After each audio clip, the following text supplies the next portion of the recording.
Lidando com minha mãe estranha.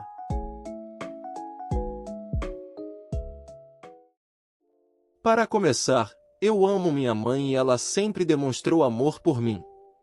Ela nunca esteve ausente enquanto eu cresci e sempre esteve lá para me apoiar e me deixar saber que ela está lá para mim. Mas, à medida que envelheci e estou prestes a completar 19 anos em julho, comecei a perceber as coisas e a sentir que minha mãe se tornou muito superprotetora e exigente. Terminei o ensino médio desde novembro porque desisti e recebi meu GED. Minha mãe apoiou totalmente isso e foi quem realmente sugeriu porque ela sabe o quanto eu lutei contra a depressão, ansiedade e vida social na escola. Estou me preparando para a faculdade e frequentarei uma escola estadual a 2 horas de distância em agosto. Estou extremamente animado e ansioso para começar a faculdade para poder viver de forma mais independente e estudar o que amo. Mas parece que, à medida que a faculdade se aproxima, minha mãe se torna mais exigente com o que faço e sente que quer ter controle total sobre mim. Tive várias discussões pessoalmente por mensagem de texto com ela nos últimos meses sobre várias coisas. Um grande exemplo, minha mãe usa o aplicativo Life 360 em mim desde a 8ª série. Mas depois de uma discussão com ela há uma semana, excluí secretamente o aplicativo. Desde então ela vem me importunando, dizendo não é opcional.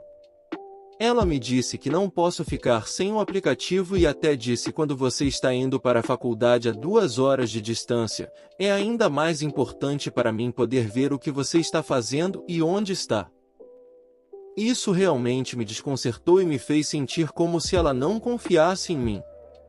Eu não conseguia pensar em um motivo, porque sempre fui um garoto extremamente bem comportado que não se mete em nada que não deveria. Ela entrou no meu quarto novamente ontem à noite e mencionou isso aleatoriamente novamente. Eu disse a ela que tenho 18 anos e não posso mais ser forçado a ser rastreado por ela.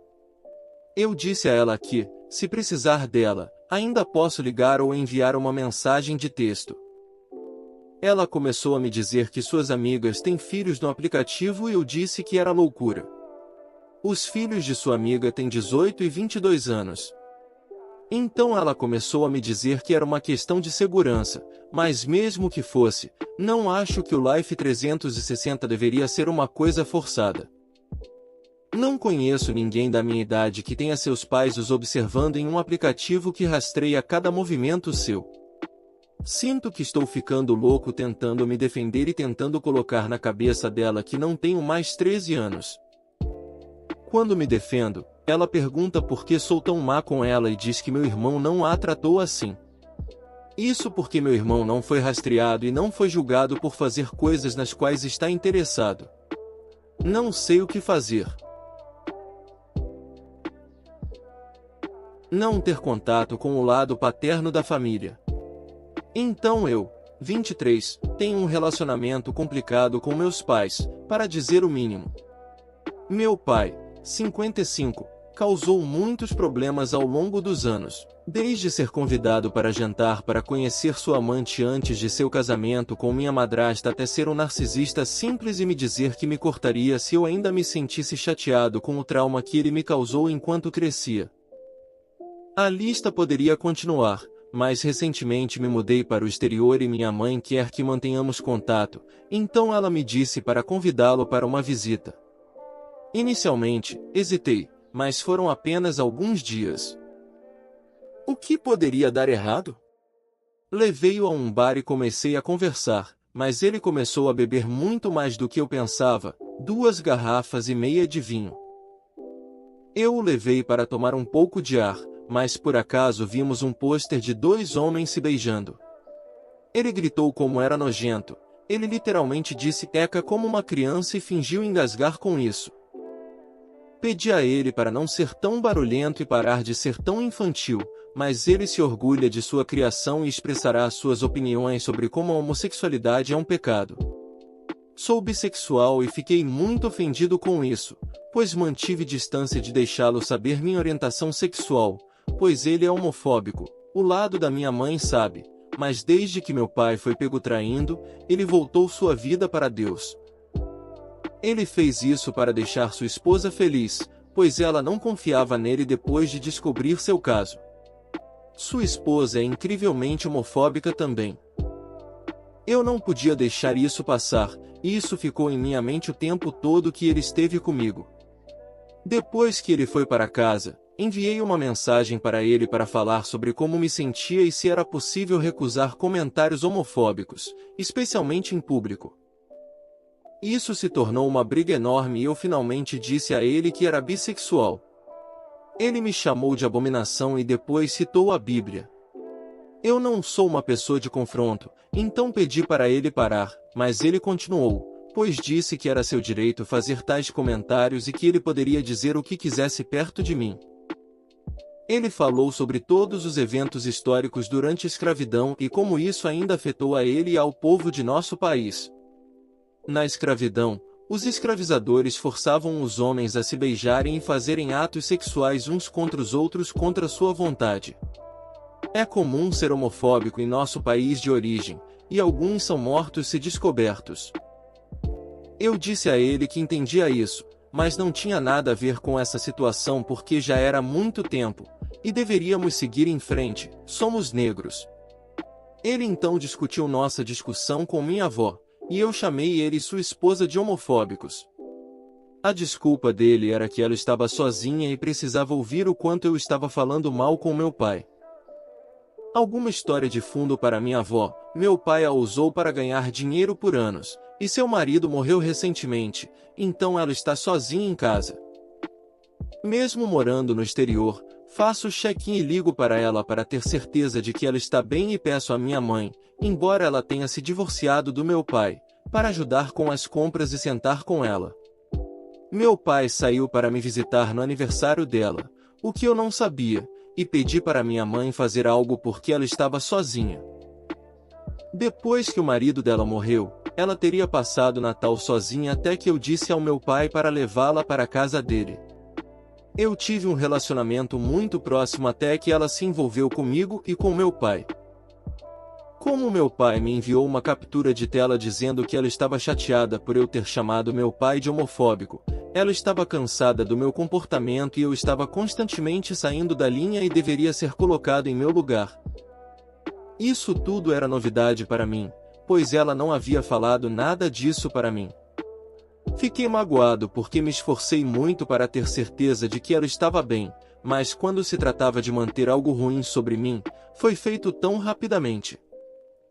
Eu a confrontei sobre isso, e ela disse que não esperava que eu ouvisse e está me ligando constantemente porque sabe que estragou tudo.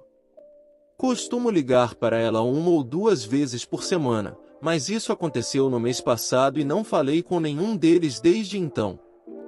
Isso me fez pensar no que mais eles disseram pelas minhas costas. Quero cortá-los permanentemente, mas minha mãe me pediu para não fazer isso, pois aparentemente sou irracional. Vou ser babaca se eu fizer? Desculpe se houver muitos erros de digitação. Vovó com direito queria reconectar depois de abusar verbalmente de mim e de meus filhos. Histórico. Meu, 34, agora com 10 anos nasceu com múltiplas deficiências e passou a maior parte de seus primeiros 2 anos dentro e fora do hospital. Ele está em uma cadeira de rodas desde que tinha idade suficiente para usar uma. Eu terminei com o pai dele antes de descobrir que estava grávida, mas para facilitar a identificação, diremos apenas que meu tio trouxe suas 2 filhas e sua mãe para nos visitar no hospital quando meu filho tinha 6 meses. Ela e suas filhas se revezaram segurando meu filho e cuidando dele como uma boa tia e primos. Chegou a vez da vovó e ela recusou, afirmando: por que eu iria querer segurar um aleijado de merda? Eu nem acredito que ele é meu neto porque meu filho nunca teria um filho com uma vaca tão gorda. E os outros filhos dela também são loucos. Antes que eu pudesse dizer uma palavra, Sil saltou em nossa defesa e gritou para a segurança escoltar a vovó para fora e disse a ela para encontrar seu próprio caminho para casa. A Sil se desculpou profusamente e passamos mais meia hora apenas conversando antes de eles partirem. Não tive contato com a vovó até meu filho ter cerca de 4 anos e meio. É aí que esta história começa. Meu ex não era o melhor pai, honestamente, essa foi provavelmente a situação menos traumatizante pela qual ele nos fez passar. Não temos contato com ele desde 2020, mas isso é história para outro dia. Então ele estendeu a mão quando meu filho tinha cerca de 4,5 e implorou para levá-lo para ver sua mãe porque ela teve alguns problemas médicos e acabou em uma instituição de cuidados de longo prazo. Recusei-me a deixá-lo levá-lo sozinho, então ele e eu levamos meus 2 filhos para vê-la. Entramos no quarto dela e imediatamente ela começou a falar sobre meu peso e como ser gorda é a razão pela qual meus 2 filhos são palavras R. O filho mais novo está em uma cadeira de rodas, o filho mais velho tem síndrome de Down, nenhum dos quais jamais mudará, mas de alguma forma ela ficou surpresa que o mais velho ainda tivesse SD e o mais novo ainda estivesse em uma cadeira de rodas. Ela fez alguns comentários sobre ele ser mimado e se você o deixasse sair da cadeira, tenho certeza que ele andaria, mas você o está mimando demais. Tenho certeza de que seus vários especialistas, várias cirurgias e os danos nos nervos que o tornam um paraplégico dizem o contrário, mas tudo bem. Meu ex ficou quieto durante tudo isso. Saí da instalação e avisei que nunca mais voltaríamos e que ela nunca mais veria o neto. Cerca de 18 meses depois, a Sil entrou em contato e implorou que fossemos a uma reunião de família que eles estavam realizando desde que a vovó estava sendo liberada das instalações. Eu recusei e expliquei o porquê. A Sil entendeu e disse que logo chegaria conosco sem a vovó. A vovó descobriu e chorou para quem quisesse ouvir que a estou privando de um relacionamento com seu doce bebê e como sou uma mãe horrível por negar a ela a capacidade de vê-lo. Ela foi para o Facebook esquecendo que a maioria de seus amigos eram filhos daquele ex e eu estudávamos no colégio ou pais daqueles filhos que sabiam por que não tínhamos contato com ela e pouco contato com seu filho. Não acabou bem para ela. Ela tentou mais uma vez pré-Panini e foi abatida novamente. Não ouço um pio dela desde 2019 ou de seu filho desde 2020,